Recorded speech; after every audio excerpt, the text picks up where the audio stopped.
چند نفره که قطعی من میخوام 11 سال پیچی خیلی بدم یک دوره میگذره بعد بخنده یاد میکنیم هر یک روز اول روزی یکم اومدن و قدم با صنف یکی با معلم و طلب و با آن صنفا شناس شویم معلم صنف یکی مورا یاد و دلیف بارا رحمت به همه معلم که همه جا حضور داره نوروزی همت مبارک خدا همه نبینین نمونده رایی کش رفتن شما در تعلیمان بدیم بخشش یک رو گفتین اجازت در باشیم سنه شما در تعلیمان موی سردان سفت کردین استادو مقطع 57 خیلی میگه میسال ما 2021 ختم کنی 2003 آخران سال خانش های آخران سال 11 ها مکتب به شما امانت صنفای 10 ها نوروز مبارک میگه ما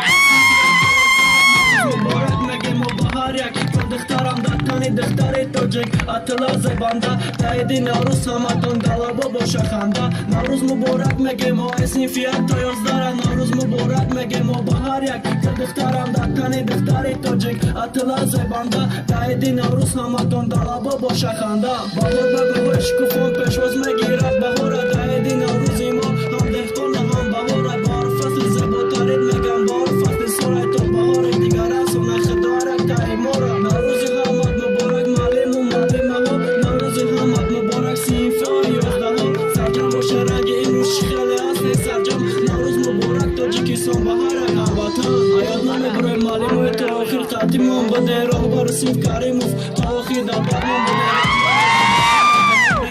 داشته باشه استاد مکتب 50 فهمتون زنده باشه سربلند خانه آباد نوروز مبارک باشه برای راست بردن ما همه وقت در تلاشم برای تعلیم دادن ما چیزی که دست آمد هزار احمد به همتون نوروز همت مبارک نوروز مبارک میگه ما صنف یک تا 11 نوروز مبارک میگه ما به هر یک دخترم در تنی دختر تاجیک اطلاع زبانده تایید نوروز همتون دلبا باشه خنده نوروز مبارک میگه ما صنف یک تا 11 نوروز مبارک میگه ما به هر یک دخترم در تنی دختر تاجیک اطلاع زبانده تایید نوروز همتون دلبا باشه خنده